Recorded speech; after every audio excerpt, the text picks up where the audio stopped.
99.3 Nigeria Info Lagos. Good morning to you. Thank you for joining us. We're back. We're live. We are streaming on Facebook and on YouTube. Nigeria Info 99.3. It's Dailies today, the second part. I'm Sheriff Quadry. And I'm Jimi Disu. Good morning. Let's get on with stories here. We've got the Vanguard, the Punch here as well. Let's start with the Vanguard. Page 5 of the Vanguard newspaper. Abuja protest court remands Kanu's lawyer, brother, 10 others in prison. Okay. Now, what I expect at the very top, what I expect at presidency level and so on, at the highest level, which might or might not involve the president, but will be close enough, is to have a small think tank of about 10, 15 people who look at various scenarios and describe and prescribe to the president that, look, this is the course of action that we think we should take along this, we think we should take on certain situations. For example, and this is my personal opinion, I would have really sincerely thought that the government itself would be, as a presidency, would be silent on the issue of free Nnamdi Kanu and watch developments, push a lot of responsibility to the police and to the Attorney General. If, for example, there are other reasons why Nnamdi Kanu can't be released, and the government knows that it can't be released and it cannot be stated, then you will try to make the action, the protest, as seamless as possible. I can't remember who he was. I think it was during the time of Jonathan, when he just looked the other way, let all what was going to happen, and he died a natural death. Now, had the government not gone to pick up Nnamdi Kanu's lawyer, who of course would be there, and they're not going to pick up his brother, who of course would be there, this thing would have started dying down gradually.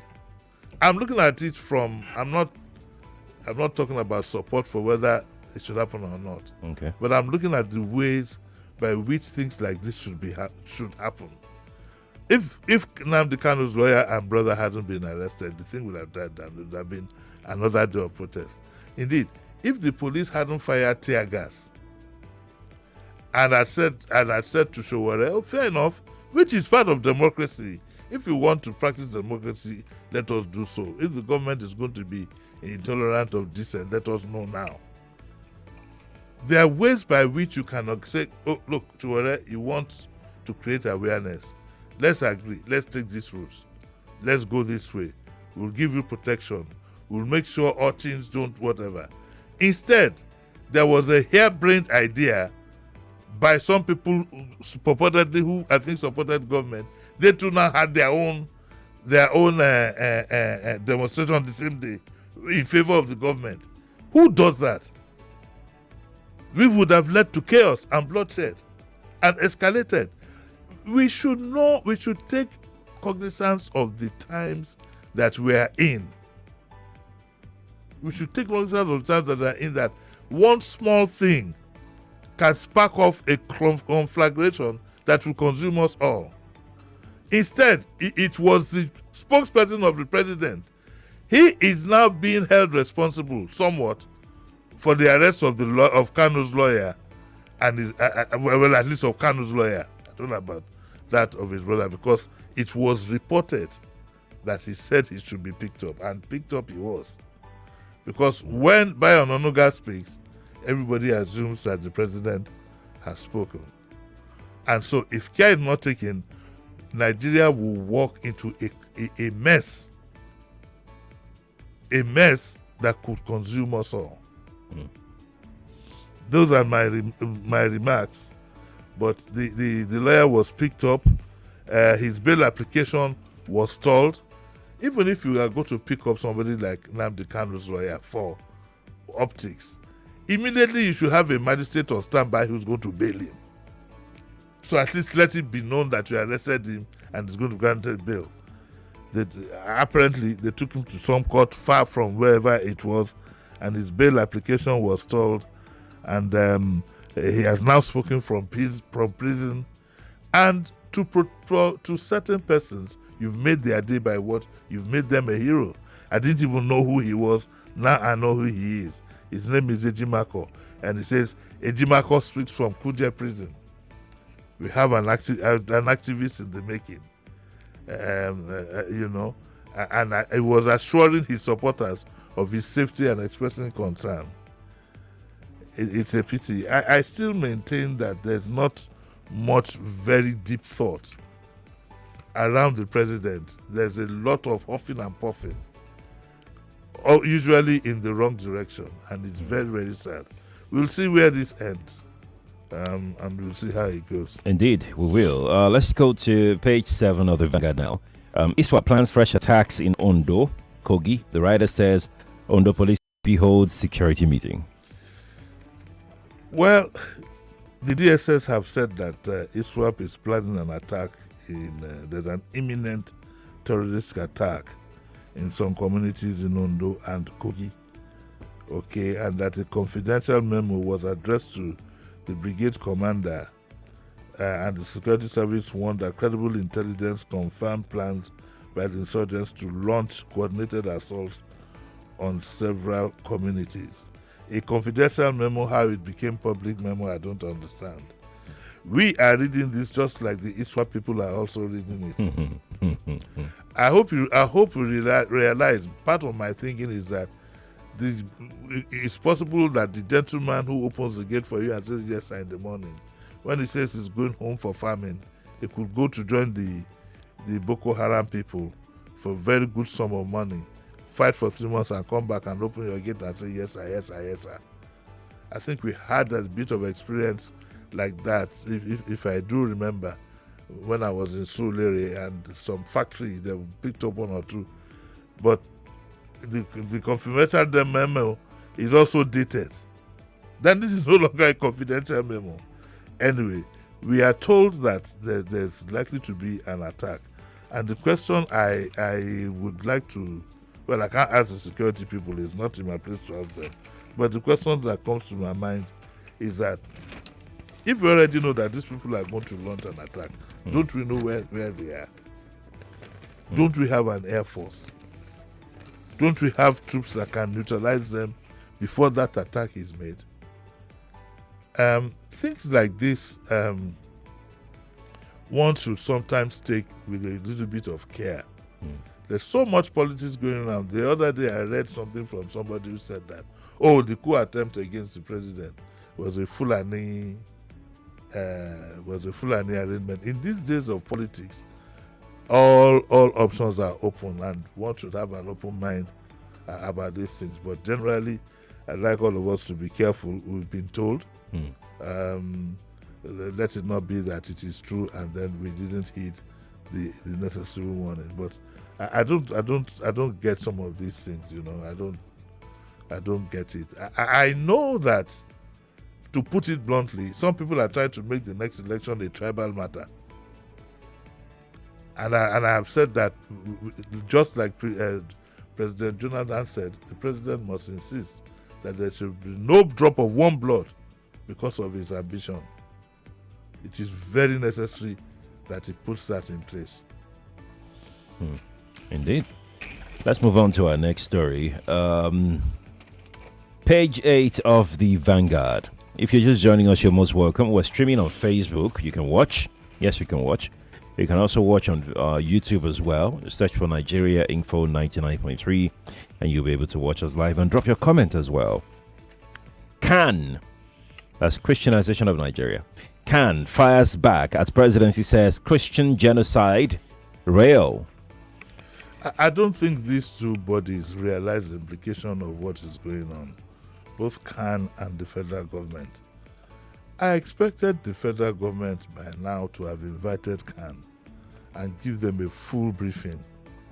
to understand the implication of what Senator Ted Cruz said and what the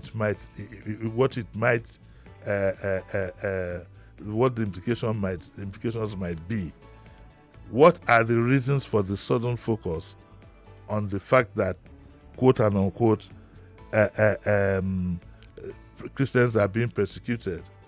It's not only Christians that are being persecuted. Muslims are being persecuted. Everybody is being persecuted. Let's face it. But when things get to a point, when your country, Nigeria, you carry a Nigerian passport, whether you're a Christian or Muslim, and your country is called a country of concern.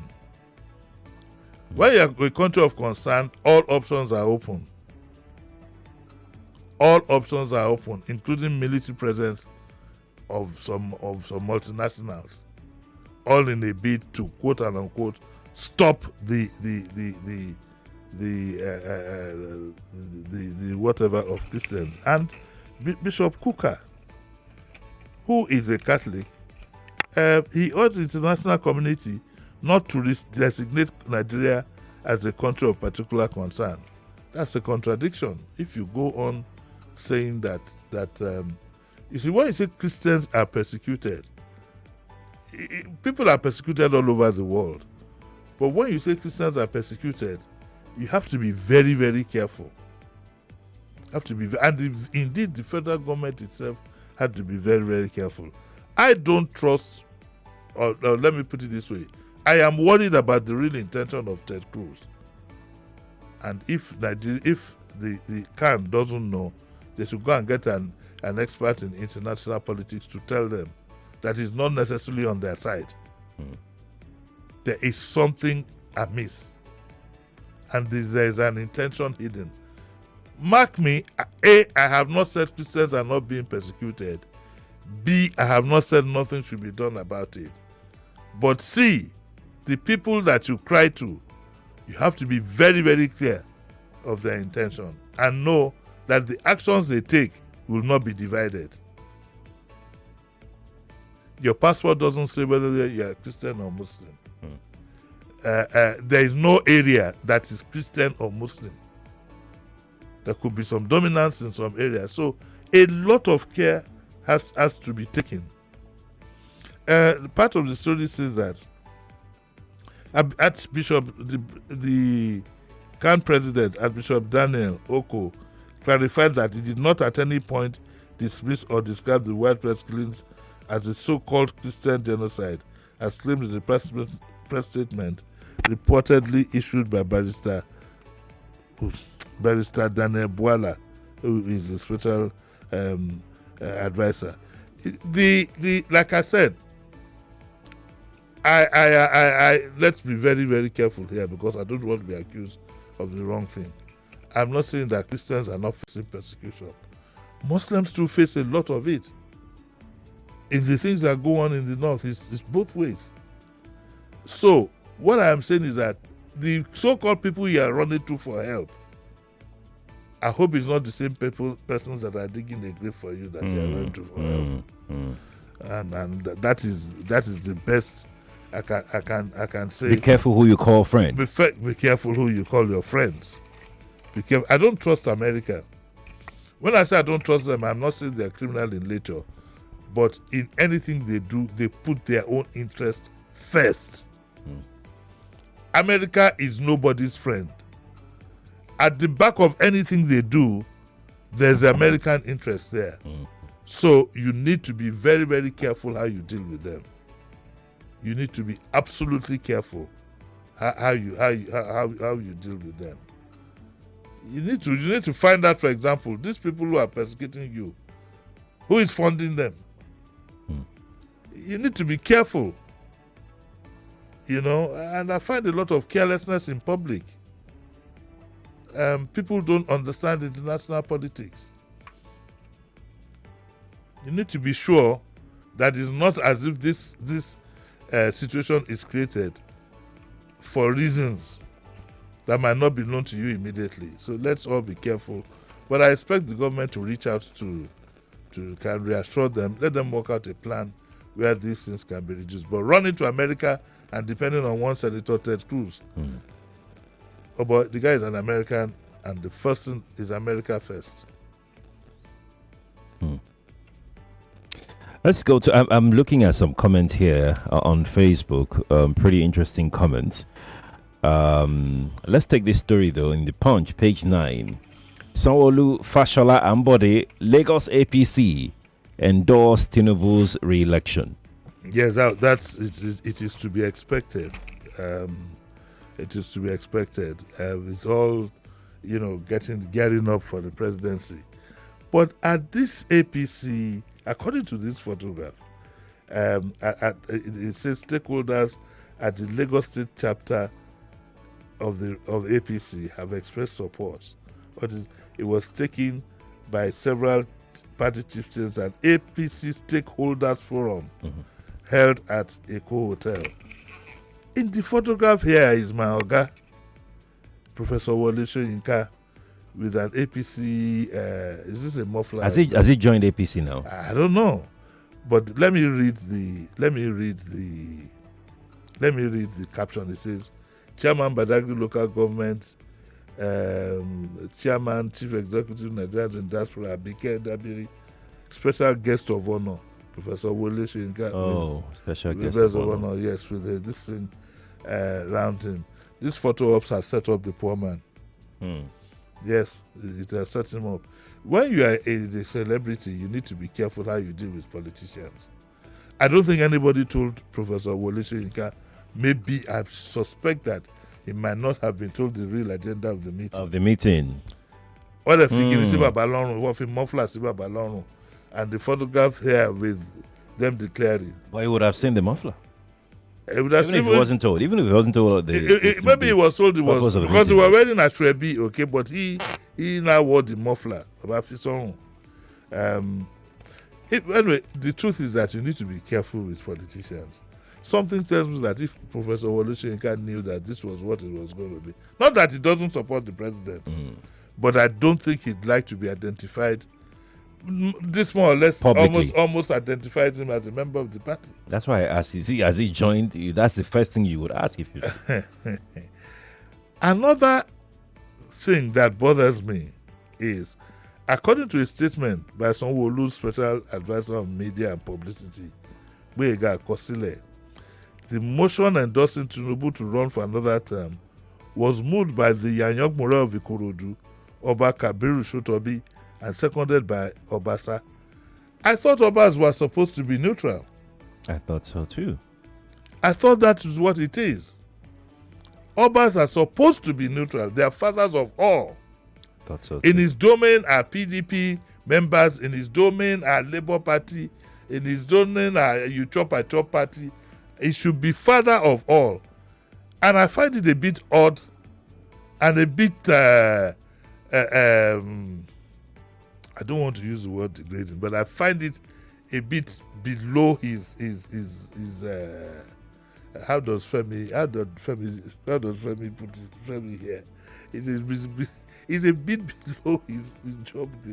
And Oba cannot be moving emotion like this in a political gathering. He could be there like a guest of honor, like Professor, but because if the Oba is the one moving the motion, his subjects have no other choice. Is it new, he cannot be neutral. Is that new? We've seen it's this not new, before. but is it right? It's not new, but is it right? There's a Yoruba proverb that says "Gere gere ambagba" or something like that, where as elder, as an Oba himself, maybe he shouldn't even have attended. They should have gone to meet him in his palace. He will give his blessings. But according to what Boyega Akosile said here, it was the Yanyok More of Ikorodu that moved the motion. It just shows the country we live in and the hopelessness of some of the things that we term democratic values. We are sinking deeper and deeper into situations that make it look as if not too far from now. Right. If care is not taken, we might be in a dictatorship. Okay. Let's see how that pans out. Let's stay on the same page. We have another story there. Senate urges FG to increase soldiers' 50,000 naira entry salary. Well, I saw this story yesterday, and that the Senate were talking about increasing their salary emoluments, and I was glad. I was glad about that. I hope it would also mean they'll pay up the pensions of the likes of the soldiers that have been struggling, who fought the civil war till date, haven't gotten their money. I hope that will happen. Well, I'm a bit. I chuckled a bit at the coincidence of when this is now happening. Over the weekend there was a rumor of a coup plot, and then today you're talking about remuneration of soldiers. And I asked myself, is the president throwing money at this issue again? Because somebody accused him that the president always throws money at any issue that crops up. Is there a nexus between that?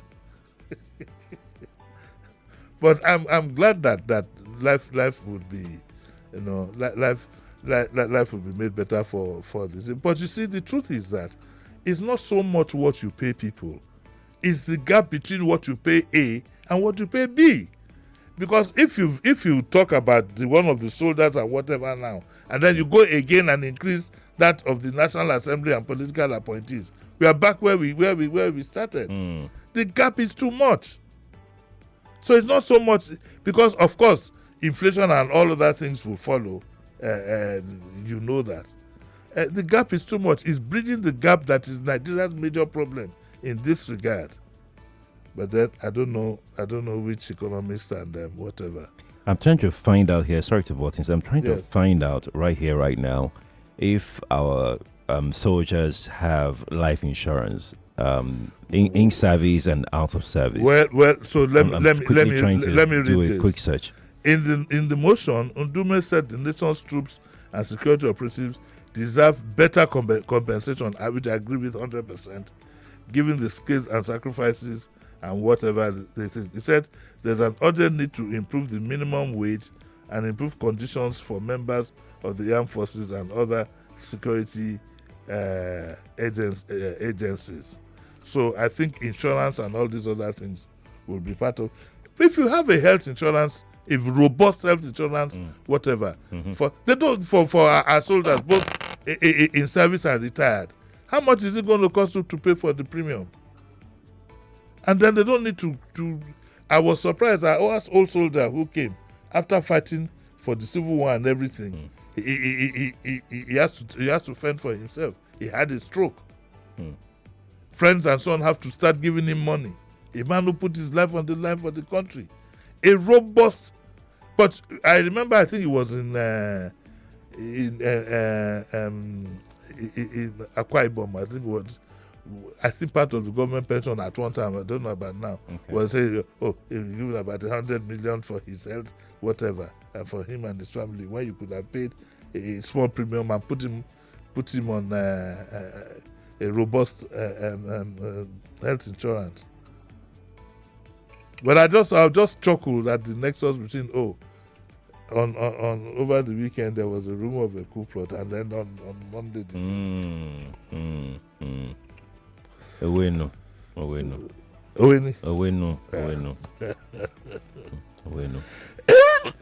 Let's go to page 2 of the Punch newspaper. We have another interesting story here. Presidential pardon. AGF orders multi-agency probe. Let the government just scrap that exercise and begin again. So the Attorney General has now ordered a probe of the EFCC, the NDLEA, and so on and so forth. Were they carried along in the first instance? What are they probing? Who cleared this list that was given to the president? I think the president should just forget about it, and maybe after he wins in 2007, they can bring it up and get it properly done. It's messed up already, so there's no need beating about the bush, set up probe and all kinds of things. He didn't say it was a probe he wanted to set up. He said that was the procedure. Now it's to turn around now and it's become a probe. I'm beginning to have less respect for our Attorney General with the way he's carrying out his duties. I must say that, and I must be very objective about that. I don't mean to insult him or anything, but there are too many flip-flops. And I understand his position. He has to carry the can. He might not be. All these things could have even been done behind his back. But that is why you are a man. If you are not happy with things like this, you protect your name. If you don't want to do it, then you carry the pole. What's more? How many minutes? We have to go. We have to go now. He's coming at 9. That is the matchmaker and the stallion. Fantastic. So we're having fun. That should be fun. We're having fun today. Yes. Alrighty. Lagos, that's our show. Thank you for being a part of it. Kofi will be back in a moment with the remaining hour of the morning crossfire. Stay with us here on Nigeria Info.